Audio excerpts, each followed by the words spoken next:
はデルスラーラに来てます。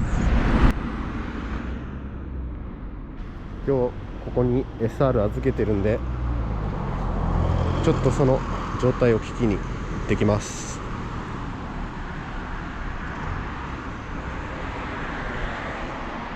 おお、SR がいっぱい。いいね、かっこいい。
黒タンクの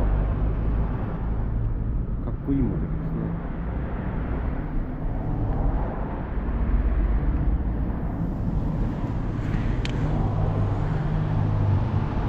ね。錆もほとんどなくて綺麗な車体です。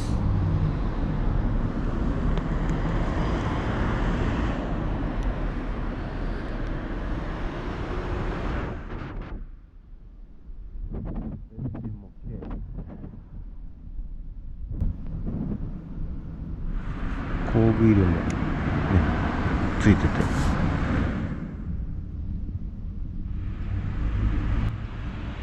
とても状態のいい車両です。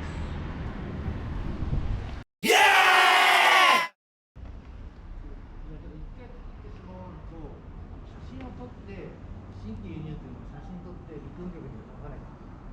でそれでずっと審査があって半年1ヶ月か2ヶ月かかる。でそれで OK が出てやっと車検。